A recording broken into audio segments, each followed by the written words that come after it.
Welcome to Wild Times in Minnesota Lake Country with Kelly and Carol.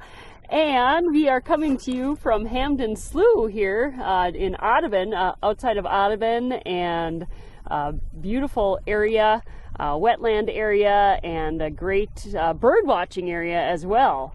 That's right. You know, you don't think about coming out to prairie areas too often, and Carol and I are often in the woods, in the trees, but there's definitely a beauty about prairies as well. So we thought we'd take you out to this great restoration of a prairie here in northwestern Minnesota. Right, and we are on the Hesby Trail. Dr. Roger Hesby was instrumental in getting this area put together. I think back in 1989 is where it started being developed. So we're hiking on the Hesby Trail, and we're going to take in some sights here and share our wild time at Hamden Slough with you today. In the prairie. All right. Well, Kelly, we made it to the pergola on the Hesby Trail, and what are some of the sights that we see here on this late February, early March day? Yeah, so this is just a really neat spot. You know, I love that people do a lot of native plantings in their yard, and a lot of times you'll see some restorations that are small and really important for a lot of our insects and pollinators, but it's so important to have places like Hamden Slough where it's really expansive. Not everything can live in a tiny, kind of backyard segment. A lot of animals and things need to have some space. They need to have that connectivity between marshes, and this is just such a great spot for that. These gently rolling hills and all of the prairie grasses that we see around us. So this is all restoration of some of these wetlands that carry some really important life. You know, prairies are kind of the most one of those habitats that are disappearing the most, along with our wetlands. So this is pretty important stuff right here. Right. We don't want to lose it. You know, Becker County, case in point, is on an area, or the Detroit Lakes area, has 3 different biomes is where they kind of come together, and this would be one of the biomes. Yeah, and it's not just wimpy. I mean, this is like serious tallgrass prairie kind of area here. And then to add all these marshes, it creates some really important habitat. Our grassland bird species are some of the most declining populations that we have. There's some really important species that are here, like LeConte sparrow, and of course the prairie chickens. This is a great place to see prairie chickens. Another episode. Yes, I think we should do that. But also our pollinators. So it seems kind of quiet and desolate right now. Although we did see 20-some deer. That's right. Yes, and the swans were flying over, and so there is life here now, but you would be amazed at how much life is underneath the ground here. So these soils around us are filled with insects and small mammals, and there's all kinds of things happening under there. Some are dormant right now. You know, insects go into a dormancy that usually in the pupa stage or egg stage, and sometimes adults, depending on the species. But, you know, for example, in the summertime, this would be so loud with crickets and grasshoppers. And so right in the fall, the grasshoppers will lay their eggs, you know, just tucking their tail, the ovipositor, right into the ground and laying eggs. And that's kind of where they sit underneath the soil through the winter, and then in the spring will come out as little baby grasshoppers. And the crickets kind of do the same thing, so we'll see all kinds of little crickets.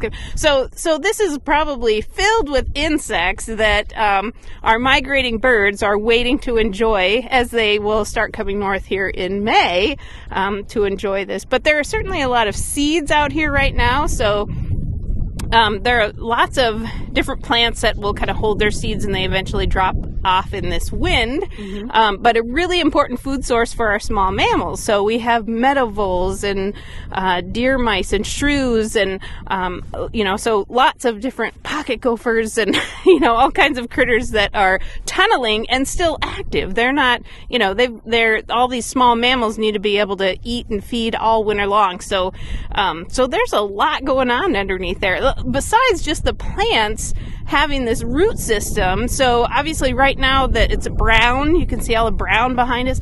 So all of these brown grasses have kind of died back, and all of that energy now is in the root system underneath the ground. So these roots, these native prairie grasses, will be 6 to 8 feet underneath the ground. And so there's a lot of energy underneath of us in this plant growth. And I can't wait. So one of the first plants that's going to come out in the spring is the crocus. So that will start. That's just one of the early spring ones. But we have to come back in July or August when it's just, warm. All of these things are actually in bloom. Oh, yeah. And it's warmer. There'll be more bugs likely, but yeah. I think I'll take the warmth right now. And it is just beautiful. It's beautiful this time of year with the gray skies. We were hoping we'd have a little bit more clear skies today, but you can really see the colors of the grass and, kind of the red, the rusty hues, and the yellow and the brown, and it's great. And it's very quiet, and there are no light poles around, so this would be an excellent place, Kelly, to look up at the sky, the night sky, too. Absolutely. And see all those stars. But what a beautiful place, the Hamden Slough National Wildlife Refuge here, just west of Detroit Lakes, north of Ottoman, northeast of Ottoman. But a great place that came to be because people wanted to conserve the land and make this a refuge for birds. The wetland. We can hear some swans in the background. Yeah. I think that's my spot. So one of the winter birds to look for is snowy owls. So this is a great place. Where would they hang out? There aren't too many trees, and there's a few trees. Right. So you might just see them sitting on the ground. Oh. They are going to look for poles and things to sit on as well, but they're after some of those small mammals I was talking about in the grasses here. So snowy owl. I know there's one just north of us a little ways. I don't know if it's actually on the refuge or on one of the local farm areas here, but we have seen snowy owls here. Right, and we just heard the trumpeter swans go by. Talking about white birds. White birds. They're the white. It wasn't here, but the other day I heard a shrike.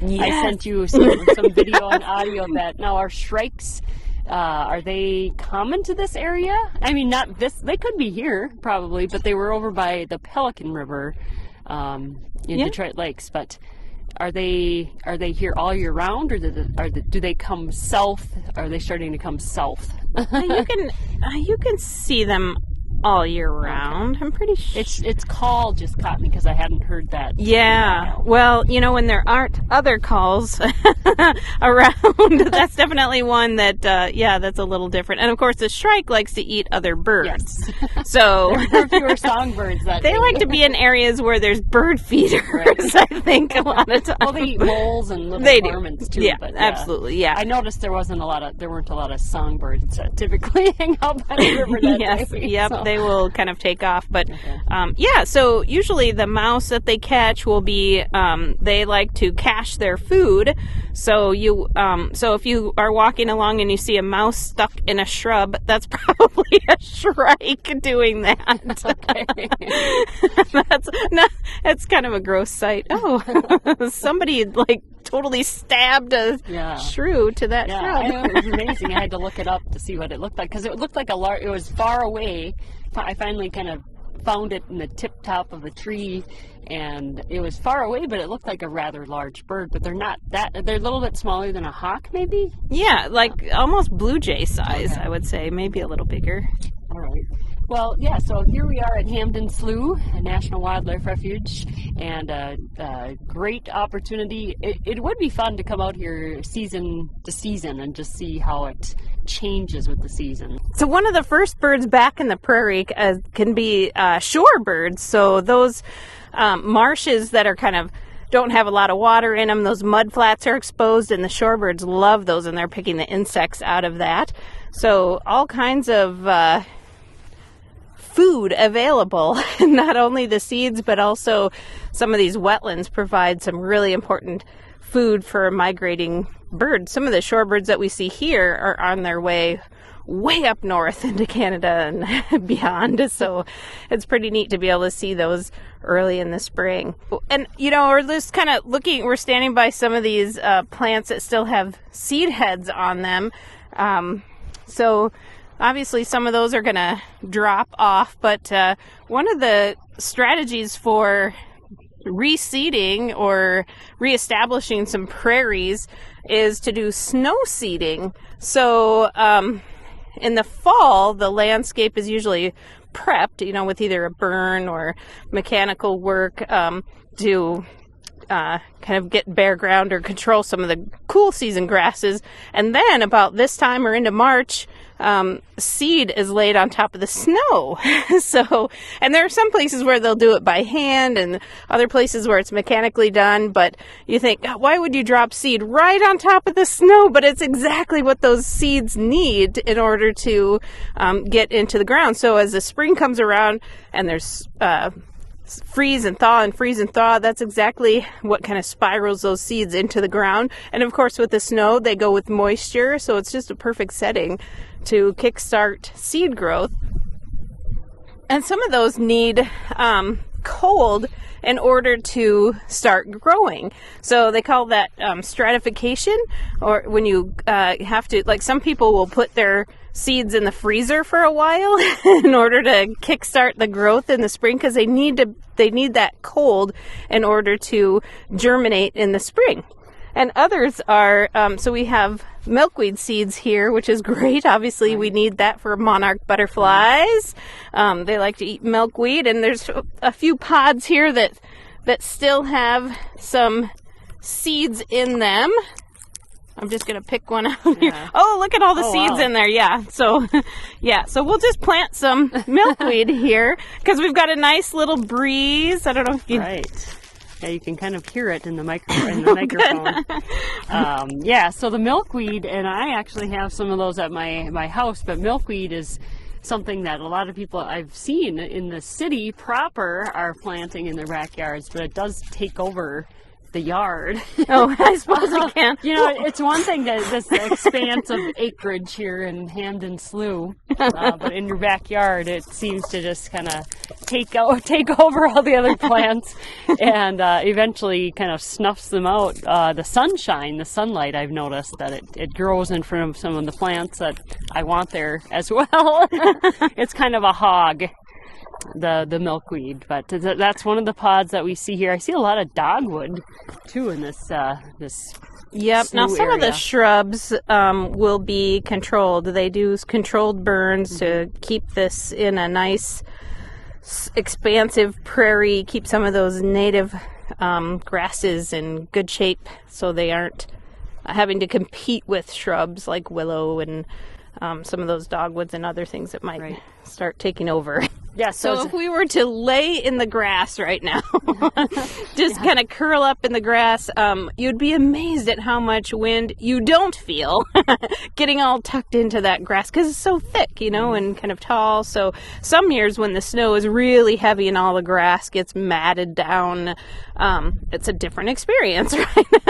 You don't have that protection from for all of the critters that are living in that subnivean layer underneath all of this grass and snow. Ooh, I like that subnivean layer. So it's hard to say when your mouth. I know. Subnivian. The first thing I thought of when I got out of the car. Ooh, where's the local shelter? Let's go curl up in the grass. Yep. All right. Well, here we are at Hamden, Slough. Always a wild time with Carol and Kelly on Wild Times in Minnesota Lake Country. I'm so happy we had another chance to get outside. I think our hearts were hoping that it would be warmer and more springy today. It's more of a wintry, springy mix today. It is a little breezy, but at least we're out, Kelly. We're outside. It feels good. Yeah. It does feel good. And hopefully we will be out again next week in the wild. And until we chat again, I'm Kelly. I'm Carol. Have your own wild time.